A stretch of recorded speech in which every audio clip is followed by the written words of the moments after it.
I'll show you how it's done. Shazam!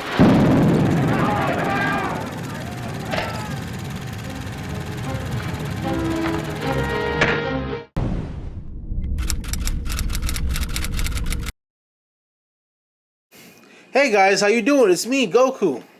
Hi, it's me, Goku. There you go, said somebody else. Damn it, Kakarot!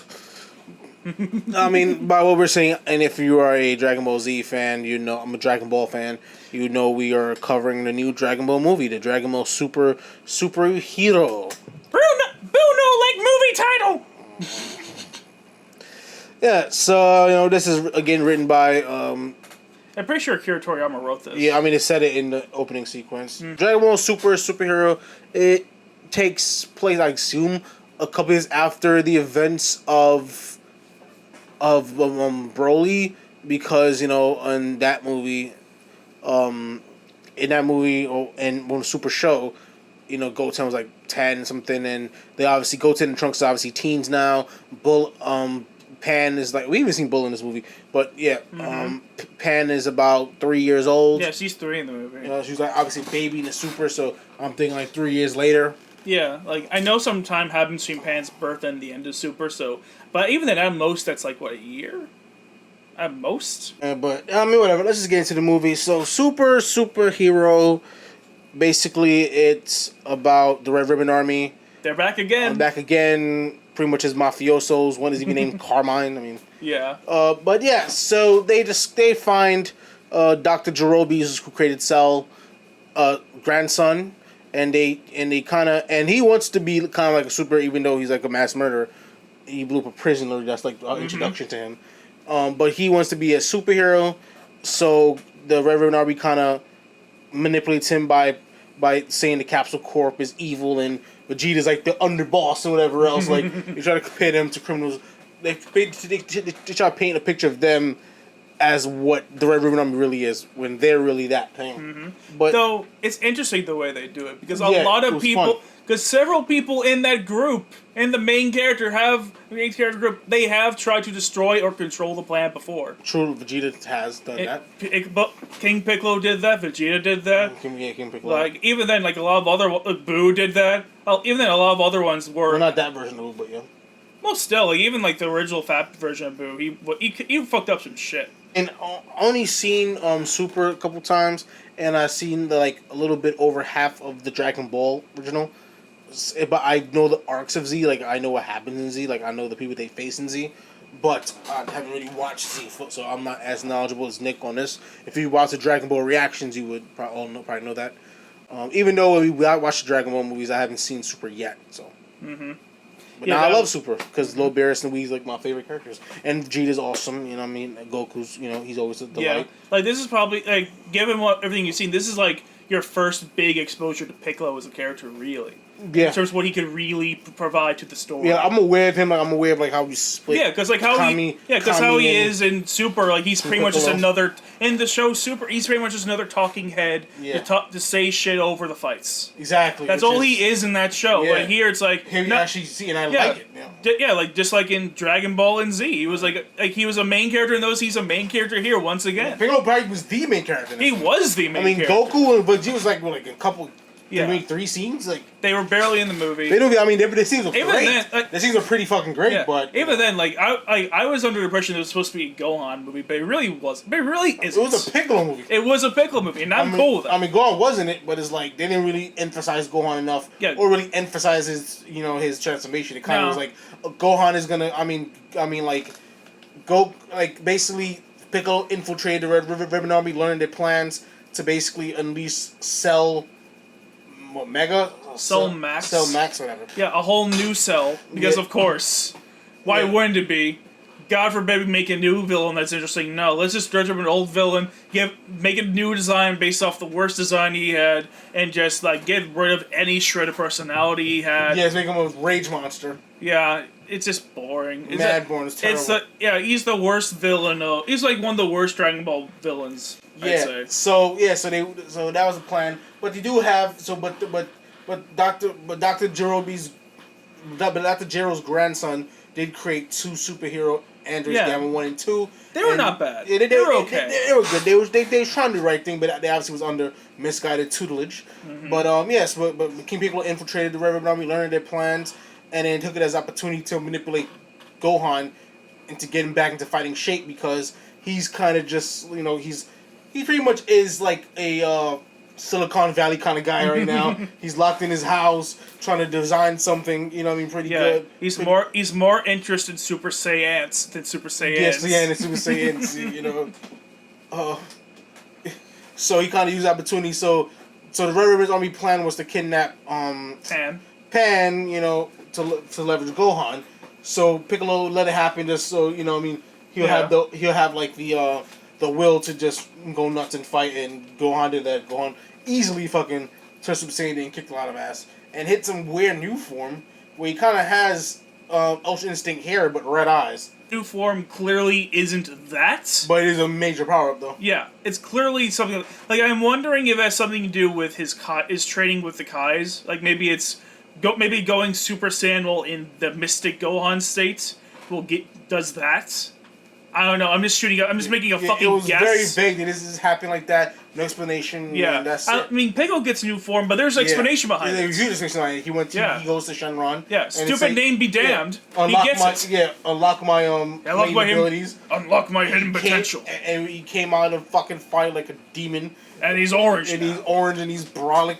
Mm-hmm. And he's awesome. He kicked ass. Yeah, I feel like that got like the biggest pop from the audience the entire movie. And this movie's kind of millennial too, because like Piccolo is constantly on FaceTime with fucking Bulma. Honestly, it's so strange seeing Piccolo with a phone, also a house. We've never seen Piccolo with a goddamn house before. Literally every time you see Piccolo in Z, where is he? In a random ass wasteland, just chilling. I love the setup. The setup was very interesting. You know what I mean? Like the whole back and forth. It kind of set up multiple different characters very well. Yeah. I'm like, and I was vibing. I was like, this is gonna be great. This could be even better than Broly. But then by the time that midpoint hit, like when you get into that, like when you get to the beginning to midpoint of Act 2. Even the mid of Act 2 is like, all right. From that point on, I'm like, nah, dude. This is a huge flop. Like, it just went downhill from there. Yeah. It just shot down like a rocket. For any of you who don't know what he's talking about, he's talking very specifically about when Cell Max shows up. Because, when he shows up and he gets in the fight, man, we just do not give a shit about Cell Max. Cell Max came and proved the climax. I'm talking about the midpoint. Even when it was fighting, like, the androids, that was cool. But when Gohan actually got to the Red Ribbon, like, base, it kind of dipped the quality from there. I don't know. I like a lot of like I don't know. I'd argue it dipping quality when Cell Max shows up. I mean, it does do that though. When it came into me, I didn't mind the scene, but that was the beginning of like it dipping in quality. The fight to me was mad quick. You know what I mean? Like he kind of just kicked ass. I thought it was gonna be a lot more like. I thought it'd been a lot more to it. You know what I mean? Like I'm like, oh, see this? I go nuts. I see my daughter. I go nuts. Everybody's, you know what I mean? I'm kicking everybody's ass. To me, it's like I just felt it is kind of one and done. I wasn't a fan of it. I don't know. I didn't think it was that fast, but then again, I was probably too distracted by the fact that the fucking seat kept moving. So everything just felt way slower than it probably was for me. Because I was on a fucking roller coaster of that fucking movie. Yeah, we saw it in 4DX. Yeah, we saw it in 4DX, and I have a goddamn headache from my body constantly my head constantly hitting the back of the fucking seats. I had to grip on for dear life during these fight scenes, like, because Jesus Christ. I enjoyed it, but I'm more used to it though. Yeah, I never did that before. I didn't know that was a thing. And going in, and I probably wouldn't have chosen a Dragon Ball movie of all things to see for the first thing doing that. Because there's so many fucking high intensity, just really fast scenes, and now we're like, that's why 4DX works for that. Like fucking moisture hitting the back of my goddamn neck every 5 seconds. Sure. Yeah, and of course we have to talk about the animation style.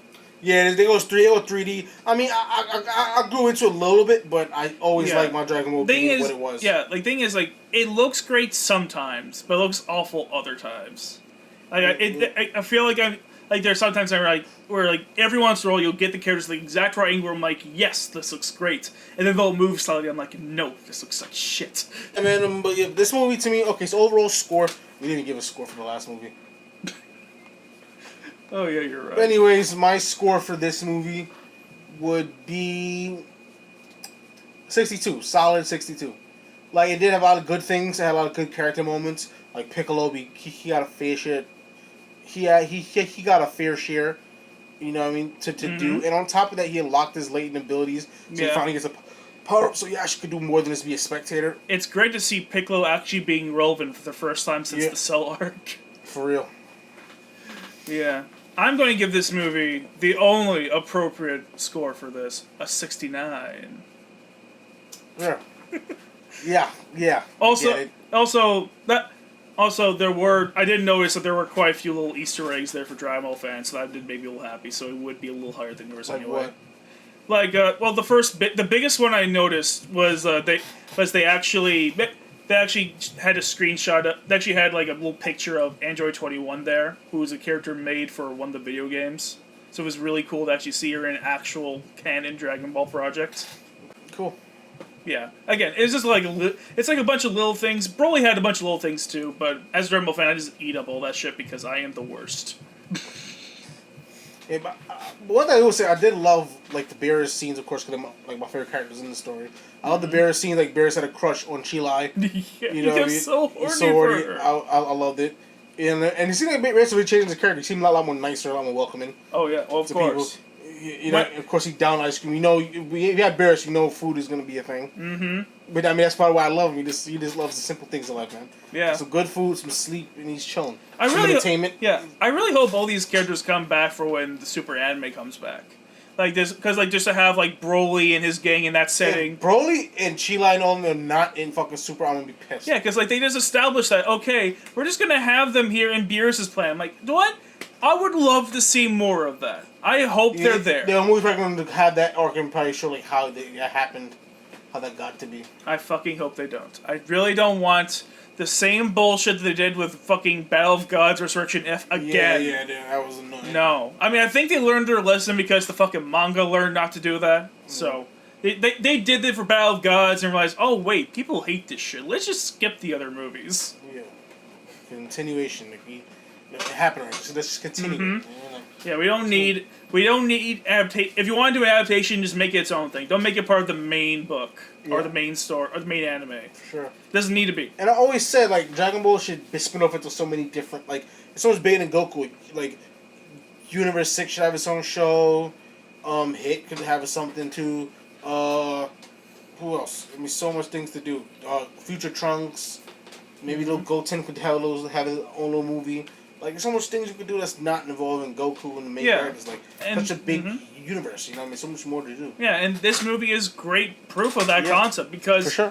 you didn't need Goku and Vegeta there. No. Like, there were problems. I mean, they were great. Yeah, sure, there were problems to the movie, but the problems in the movie were not caused by a lack of them. Yeah.